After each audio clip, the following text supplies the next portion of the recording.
Hello friends, ಇವತ್ತು ನಾವು ರುಚಿಯಾಗಿ ಉಪ್ಪಿಟ್ಟನ್ನು ಮಾಡೋಣ.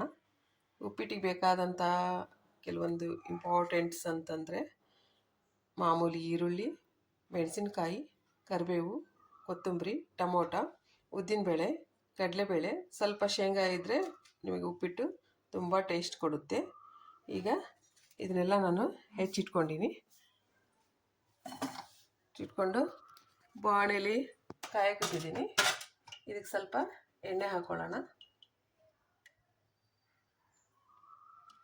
ಒಂದು ಸ್ಪೂನಲ್ಲಿ ನೀವು ಎಷ್ಟು ಉಪ್ಪಿಟ್ಟು ಮಾಡ್ತೀರೋ ಅದರ ಅದಕ್ಕೆ ಕರೆಕ್ಟಾಗಿ ಎಣ್ಣೆ ಹಾಕ್ಕೊಳ್ಳಿ.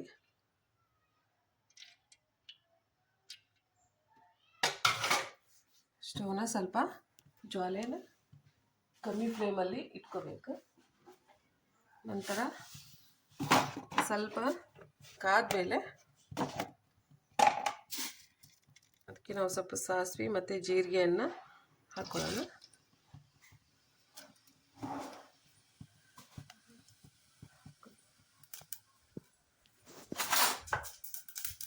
ನಂತರ ಅದು ಸ್ವಲ್ಪ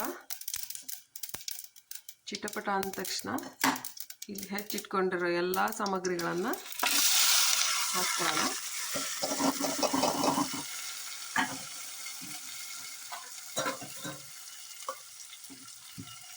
ಹಾಕಿ ಒಂದ್ಸಲ ಕೈ ಆಡಿಸಿ ಅದು ಹೊಟ್ಟಲಾರ್ದಂಗೆ ಪದೇ ಪದೇ ಕೈ ಆಡಿಸ್ತಾ ಇರೋಣ. ಸ್ವಲ್ಪ ಹೊತ್ತು ಅದು ಕೆಂಪು ಬ್ರೌನ್ ಕಲರ್ ಆಗತ್ತನ್ನು ಹುರ್ಕೊಂಡು ಹೊಟ್ಟಲಾರ್ದಂಗೆ ನೋಡ್ಕೊಬೇಕು.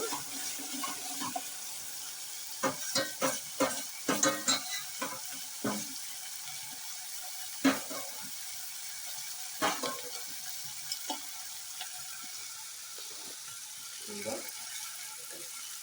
ಸ್ವಲ್ಪ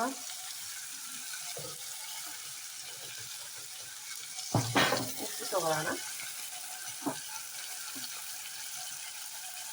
ನಾನಿಲ್ಲಿ ನನಗೆ ಅಳತೆ ಗೊತ್ತಿರೋದಂತ ಕೈಯಲ್ಲೇ ಹಾಕ್ತೀನಿ.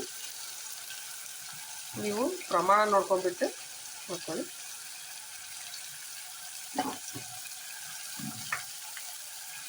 ಉಪ್ಪು ಹಾಕಿ ಮತ್ತು ಹಿಂಗೆ ಕೈ ಆಡಿಸ್ತಾ ಇರಿ. ಅದು ಹೊತ್ತಲಾರ್ದಂಗೆ ಒಂದು 2-3 ನಿಮಿಷ ಇದೇ ಥರ ಕೈ ಆಡಿಸ್ತಾ ಇರಿ.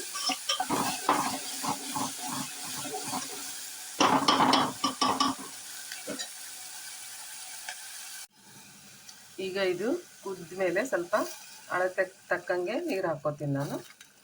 ನಿಮಗೆ ಎಷ್ಟು ರವೆ ತೊಗೊಂಡಿರ್ತೀರಿ ಅದರ 2ರಷ್ಟನ್ನು ನೀರು ಹಾಕ್ಕೊಳ್ಳಿ. ಉದುರಾಗಿ ಬೇಕಂದರೆ ಸ್ವಲ್ಪ 1 ಲೋಟ ರವಕ್ಕೆ 2 ಲೋಟ ಹಾಕ್ಕೊಳ್ರಿ. ಸ್ವಲ್ಪ ನಿಮಗೆ ಮೆದು ಬೇಕು, ಸ್ವಲ್ಪ ಮಿಜ್ಜಿ ಬೇಕು ಅಂತಂದರೆ 2 ಲೋಟಕ್ಕಿಂತ ಜಾಸ್ತಿ ಹಾಕ್ಕೊಳ್ಳಿ.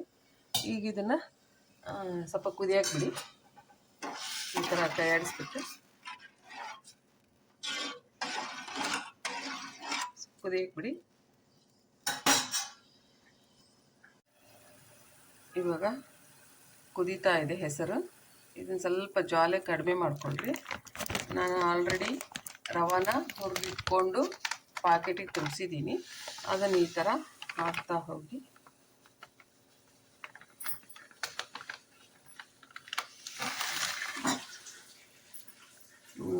ಅಳತೆ ತೊಗೊಂಡು ಮಾಡೋದಾದರೆ ಮಾಡಿ. ನಾನು ಅಂದಾಜಲ್ಲಿ ಹಾಕ್ತಾಯಿದ್ದೀನಿ. ನನಗೆ ನೀರಿನ ಅದಕ್ಕೆ ತಕ್ಕ ಹಾಗೆ ಈ ಥರ ಹಾಕಿಬಿಟ್ಟು ಫ್ಲೇಮ್ ಸ್ವಲ್ಪ ಕಡಿಮೆ ಮಾಡ್ಕೊಂಡು ರವನ್ನ ಹಾಕ್ತಾ ಹೋಗಿ.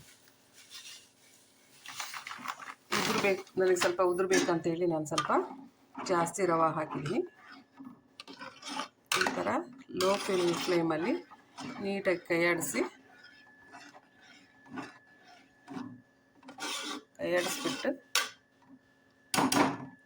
ಜ್ವಾಲೆನ ಹೆಚ್ಚು ಮಾಡಿ ಅದು ಈ ಥರ ಕುದಿಯೋ ಟೈಮಲ್ಲಿ ಮುಚ್ಚಿ ಮತ್ತೆ ಸ್ವಲ್ಪ ಫ್ಲೇಮ್ ಕಡಿಮೆ ಮಾಡಿ ಈ ಸಣ್ಣ ಉರಿಯಲ್ಲಿ ಅದು ಚೆನ್ನಾಗಿ ಅರಳ್ಕೊಳ್ಳೋಕ್ಕೆ ಬಿಡಿ. ಈಗ ಅಳ್ಳಕ್ಕೆ ಬಿಟ್ಟಿದ್ದ ಉಪ್ಪಿಟ್ಟನ್ನು ತೆಗಿತಾ ಇದ್ದೀನಿ. ಈ ಥರ ಒಳ್ಳೆ ವಾಸನೆ ಬರ್ತಾ ಇದೆ, ಘಮ ಘಮ. ಈ ಉಪ್ಪಿಟ್ಟನ್ನು ನಾನೀಗ ಸರ್ವ್ ಮಾಡ್ತಾ ಇದ್ದೀನಿ. ತುಂಬ ಚೆನ್ನಾಗಿ ಬಂದಿದೆ.